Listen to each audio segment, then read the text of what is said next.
Hello everyone, and I hope you are doing well at home. Stay safe. Today we are going to discuss or start, we can say, our last chapter of the first book, which is basically globalization, and chapter number 9. Globalization, as you know, globalization is supposed to mean the connection of the different states in the world politics. State supposed to mean country. कि globalisation क्या है basically, जिसमें हम कहते हैं कि जो सारे के सारे कंट्रीज़ हैं आपस में किसी न किसी वजह से कनेक्टेड हैं, चाहे वो मिलिट्री पावर हो आपका, या फिर में इलेक्ट्रॉनिक है, टेक्नोलॉजी है, ट्रेड है, मनी है, बहुत सारे डिफरेंट रीजन है जिसकी वजह से जो कंट्रीज़ हैं वो बहुत ज़्यादा कनेक्टेड हो चुके हैं। नॉलेज शेयर करते हैं, ट्रेड शेयर करते हैं, पीपल फ्लो करते हैं, माइग्रेशन होती है जॉब के तलाश में, एम्प्लॉयमेंट की तलाश में, तो इस सब को हम ग्लोबलाइजेशन बोलते हैं। तो first we suppose to understand what is the concept of globalization, की कॉन्सेप्ट ऑफ ग्लोबलाइजेशन है क्या। So there are 3 story in your book if you will read. The first is story of the Janardan और John, second is Ramdhari, and third is Sarika. So what they are saying in the story of the Janardan, that Janardan is working in the place where when he go to the place is supposed to be the change in he is supposed to change the language as well as the name also। कि जनार्दन जब भी है कि अपनी job पे जाता है तो अपना नेम चेंज कर लेता है एज वेल एज अपना जो आइडेंटिटी एक्सेंट वो चेंज कर लेता है। रीजन क्या है कि वो एक कॉल सेंटर में काम करता है और वो 1000 मील जो उनसे दूर लोग बैठे उनसे बात करता है, जिनसे उसे कभी भी नहीं मिलना है, कभी भी उनसे कोई कॉन्टैक्ट नहीं होना, but he has to suppose to talk. Let me explain this topic clearly. होता क्या है कि in India it's example of India also, कि इंडिया में क्या है बहुत सारी जगहों पर कॉल सेंटर को ओपन कर दिया जाता है। क्यों? क्योंकि इंडिया में जो लेबर है वो क्या है, चीप है at compare to USA। So US की जो भी कंपनीज़ होती हैं वो अपने कॉल सेंटर के लिए इंडिया के जैसे NCR वगैरह हैं, दिल्ली वगैरह, तो उनमें अपने कॉल सेंटर को ओपन कर देते हैं और वहाँ पे इंडियन लोगों को वो जो अच्छी इंग्लिश बोल पाते हैं उनको अपॉइंट करते हैं वहाँ पर कॉल सेंटर में डील करने के लिए और लोगों को इन्फॉर्मेशन देने के लिए। उनका बेनिफिट क्या होता है कि वो चीप लेबर पे अपना काम करवा लेते हैं। लेकिन यहाँ के लोगों का बेनिफिट क्या होता है कि बेसिकली उन्हें, अगर वो अनएम्प्लॉयड है तो उन्हें काम मिल जाता है। चेंज क्या है, क्योंकि अमेरिका में जब यहाँ पर रात होता है तो वहाँ दिन होती है, तो जो ये कॉल सेंटर में काम करने वाले लोग होते हैं इनको रात को काम करना पड़ता है बजाय कि दिन के। ठीक है, सो ये रात में काम करते हैं, वहाँ के लोगों को जो भी कॉल्स वगैरह सर्विस के लिए जो भी प्रॉब्लम आती है उनको सुनते हैं, उनके आंसर्स वगैरह करते हैं।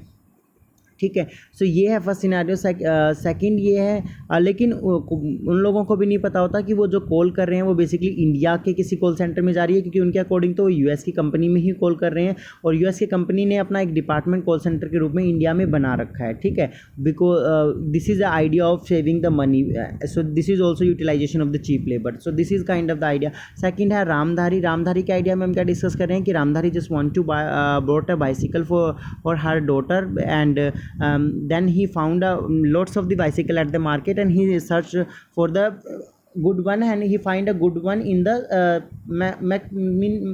in a affordable price। Okay, so Ramdhari क्या है कि वो कुछ साइकिल लेना चाहता है अपनी डॉटर के लिए, और वो डॉटर के लिए जब साइकिल ढूंढ रहा था तो उसे बहुत सारी साइकिल देखने को मिलती हैं, उसमें से उसे जो अफोर्डेबल है, जो उसे ठीक लगती है, वो उसको मिल जाती है। तो ये क्या दिखा रही है कि मार्केट में कितनी ज़्यादा अवेलेबिलिटी है। वो क्यों है? क्योंकि और वो चाइना की बनी हुई है, और चाइना की बनी हुई चीज़ कहाँ सेल हो रही है? इंडिया में सेल हो रही है। तो ये कि अदर कंट्रीज़ की चीज़ें कैसे डिफरेंट कंट्री में सेल हो रही है, इस चीज़ को दिखाती है। सारिका की स्टोरी टोटली डिफरेंट है, कि सारिका को एक अपॉर्चुनिटी मिली है, वो बाहर जाकर अच्छी स्टडी कर सकती है, बट जो उसके मतलब कम्युनिटी के लोग हैं या जो उसकी सोसाइटी है, उसकी फैमिली है, उनमें से आज तक कोई भी फीमेल जो है बाहर स्टडी के लिए या वर्क के लिए कभी गई नहीं है। तो सारिका के लिए क्या है कि ऐसी वैल्यूज़ हैं जो डिफरेंट बेसिकली कंट्री से या अडोप्ट कर रही है या फिर अदर वेस्टर्नाइजेशन के इफेक्ट में आ रही है। तो basically what we are finding here that different story are telling the different perspective. One is the first one is illustrating the except of the globalisation की जो अलग ये स्टोरीज हैं वो हमें अलग से जो कॉन्सेप्ट है ग्लोबलाइजेशन के दिखा रही है, अलग अलग इफेक्ट कैसे पड़ रहा है ग्लोबलाइजेशन का।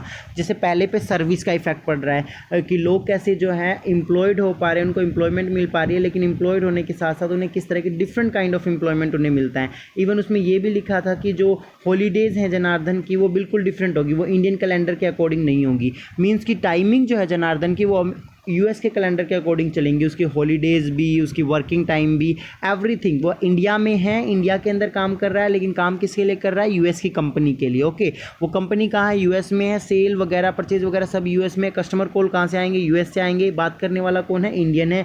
ऐसे लोग हैं जो उससे 2000 मील में और उससे कभी उनसे बात नहीं करनी है। Okay, literally the second topic is basically commodities. Commodities क्या है कि जो रामधारी की स्टोरी में they are basically talking different communities की, अलग अलग कंट्री से बहुत सारी जो कम्युनिटीज़ हैं कम्युनिटीज जब आपको एक कंट्री में कैसे सेल लेने को मिलती है, उससे बेनिफिट ये होता है कि आपको मार्केट में बहुत सारी वैरायटीज़ देखने को मिलेंगी and with the different variety you can choose whatever you want to buy और whatever affordable by you. So these are the also most important things of the globalisation.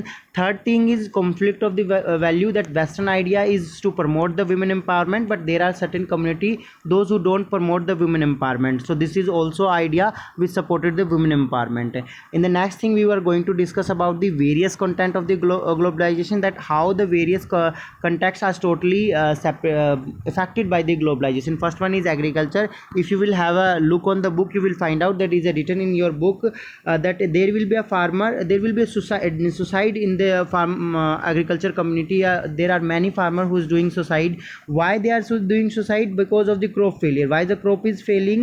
Because the farmer bought expensive seeds, they spend lot of money for the good crop and literally the crop failure is very huge debt of the farmer. कि basically होता क्या है कि अगर वो कोई बहुत सारे महंगे बीज को इस्तेमाल करता है, महंगे बीज को इस्तेमाल करके अपनी क्रॉप को ज़्यादा से ज़्यादा प्रोड्यूस करने की कोशिश करता है, लेकिन लिटरली अगर वो क्रॉप फेल हो जाती है तो वो एक ह्यूज डेप्थ में चला जाता है और इस कर्जे के डर से फार्मर क्या है जो डेथ कर रहे हैं, सुसाइड कर रहे हैं. तो ये भी कहीं ना कहीं एक ग्लोबलाइजेशन का इफेक्ट है. सेकंड जो इफेक्ट इसमें दे रखा है कि इंडस्ट्रीज़ के बारे में दे रखा है कि जो इंडियन कंपनीज़ है उसमें बहुत सारे जो वर्कर्स हैं वो कहीं ना कहीं प्रोटेस्ट कर रहे हैं. रीज़न क्या है प्रोटेस्ट करने का? वो भी एक ग्लोबलाइजेशन का ही इफेक्ट है. थर्ड जो है बेसिकली है कि बहुत सारे जो रिटेल शॉप पे काम करने वाले लोग हैं, they are also losing their livelihood. उनके साथ बहुत सारी प्रॉब्लम हो रही है. रीज़न क्या है? मान लीजिए कि रिटेल शॉप पे काम करने वाले लोग इंडियन प्रोडक्ट को सेल करने के लिए रेडी या इंडियन प्रोडक्ट को कहीं ना कहीं सेल कर रहे हैं, बट लिटरली क्या हो गया है कि ओपन थ्योरी की वजह से बहुत सारे प्रोडक्ट्स जो हैं इंडिया के आउट से बाहर में आ गए. चाइना से कोई प्रोडक्ट आ रहा है तो हो सकता है वो इंडियन प्रोडक्ट से सस्ता हो. सो लोग क्या करेंगे, चीपेस्ट जो प्रोडक्ट है उसको खरीदना स्टार्ट कर देंगे. इस वजह से जो कॉमन शॉपकीपर है उसकी चीज़ें सेल नहीं होंगी, उसकी चीज़ें सेल नहीं होंगी तो उसकी ट्रेड में एक प्रॉब्लम क्रिएट हो रही है. As well as Bollywood Hollywood में क्या है कि आप मुंबई का अगर एग्जाम्पल देखें तो बहुत सारी ऐसी स्टोरीज़ हैं जो कहीं ना कहीं लिटिल बिट चेंज करके हॉलीवुड की मूवी से ही कॉन्सेप्ट में चेंज करके फॉर्म की जाती है. तो उसके ऊपर भी बहुत सारे प्रॉब्लम्स एंड इश्यू हमें देखने को मिलते हैं. सोशल लाइफ ऑफ अगर फीमेल्स के बारे में हम बात करें तो बहुत जैसे इसमें लिखा है कि militant group issues the statement of threatening the college girl who wearing the western cloth. कि जैसे इंडिया में मान लो अगर कोई मुस्लिम कम्युनिटी है या हिंदू कम्युनिटी है, सडनली वो इस चीज़ को लागू कर दे कि in college use don't suppose to wear the jeans and top because it's a western cloth not the Indian. You suppose to wear sari और सूट, क्योंकि साड़ी और सूट क्या है आपका इंडियन कॉन्सेप्ट है और इंडियन क्लॉथ है, तो आपको यही कपड़े पहनने हैं. आप जो हैं वेस्टर्न क्लॉथ को नहीं पहन सकते. तो क्यों हर जगह पर आपको क्या कहीं ना कहीं प्रोटेस्ट दिखाया जा रहा है वेस्टर्न चीज़ का? क्यों दिखाया जा रहा है? क्योंकि ये समझाने की कोशिश की है. On of the chapter we will discuss about the positive thing of the globalisation, but we can't say that there is only positive thing in the globalisation. There are negative things in the globalisation also. तो positive और negative दोनों intermix चलती है हमारी. हमने agriculture में, industry में सब जगह पर नेगेटिव देखा, उसके साथ हमने पॉजिटिव भी देख लिया था कि कैसे जॉन को है जो सर्विस प्रोवाइड की जा रही है, रामधारी को बहुत सारी मल्टीपल चॉइस मिल जाती है, वो अफोर्डेबल प्राइस में अपनी चीज़ खरीद सकता है, और सारिका जो है वो बाहर जाके अपने एजुकेशन को ग्रैब कर सकती है. वो पॉजिटिव पॉइंट थे. अब इसी में नेगेटिव पॉइंट क्या है कि जो फार्मर हैं वो सुसाइड कर रहे हैं. क्यों? क्योंकि उन्होंने हैवी बीज वगैरह लिए फ़ॉरेन से, लेकिन क्रॉप फिर भी अच्छी नहीं हुई. इंडस्ट्रियल क्यों प्रोटेस्ट कर रहे हैं? क्योंकि बाहर की इंडस्ट्रीज़ के आने की वजह से उनकी इंडस्ट्री बंद हो रही है. कॉमन शॉपकीपर उनको प्रॉब्लम हो रही है क्योंकि मार्केट में इतना ज़्यादा कंपटीशन हो गया कि उनकी चीज़ें बिक नहीं रही हैं. As well as Bollywood Hollywood में क्या कंपटीशन है कि हॉलीवुड की स्टोरी को कॉपी किया जा रहा है, तो उसके लिए प्रॉब्लम आ रही है. फीमेल की सोशल लाइफ में कैसे प्रॉब्लम आ रही है कि वेस्टर्नाइजेशन की वजह से जो सर्टेन कम्युनिटी उनके अंदर फियर आ रहा है कि उनकी फीमेल जो है करप्ट हो रही हैं, तो इसकी वजह से कहीं ना कहीं फीमेल की लाइफ में प्रॉब्लम आ रहा है. तो हम ये कह सकते हैं कि globalisation doesn't have the positive effect on all over the scenario, there will be a negative effect of the globalisation. कि कहीं ना कहीं ग्लोबलाइजेशन के ऊपर यही नहीं होगा कि सिर्फ पॉजिटिव इफेक्ट होगा, there will be a negative effect of the globalisation. तो दोनों ही चीज़ों को हमें डील करना है, दोनों ही चीज़ों को हमें अच्छे से समझना है. The second thing is globalisation means fundamental deals with the flow. So what is the globalisation? Globalisation is suppose to be the deal of the flows. Flow क्या होता है कि आपका ट्रेड भी हो सकता है, आप गुड्स को फ्लो को चेंज कर सकते हैं, नॉलेज को चेंज करते हैं, आइडिया को शेयर करते हैं, डिजीज तक को शेयर किया जाता है. जब आपने, if you have remember the 10th class topic the making the global world, तो उसमें आपने डिस्कस किया होगा कि जब भी किसी चीज़ का फ्लो होता है, एक पर्सन दूसरी जगह जाता है तो वो अपने साथ बहुत सारी चीज़ें लेके जाता है. कैसे?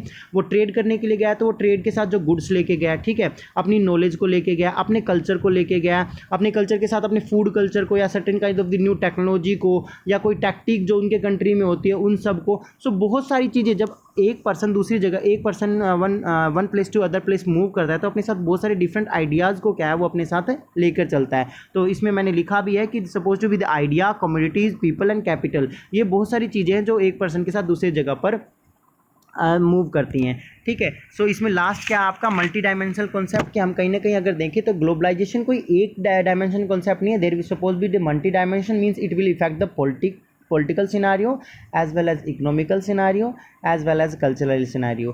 If you have a look in the globalization, it will affect your political system also, economical system also, and cultural system also. How it is affecting the political system? Because that the idea of the democracy, idea of the rights, every idea just came from the western philosophy. It was started from the French Revolution, so that affected the political things of the India as well as economic. How it is affecting the economics? You are having the import and export from the different country, so that's how he is affecting the different economical scenario of your country, as well as the cultural manufacturing. How the cultural manufacturing is there when you are seeing the other people in the TV, or you are watching the fashion shows other, so that change your cultural idea. Means you are the people of the different countries start wearing like I have example of blue jeans we discuss in the the blue jeans was also started from the US, and laterly it was spread in all over the world, and right now blue jeans is the trend in the all over the world. So that is the effect of the cultural thing. So it is also a concept of the globalization. So we can say globalization is not a single perspective or a single dimension. It will affect the multiple dimension of a society. It will affect the political as well as economical and cultural thing also. So till now we discussed this concept of the globalization. In the next class we will discuss the cause of the globalization and the political consequences. Thank you, have a nice day. Feel free to call if you have any problem.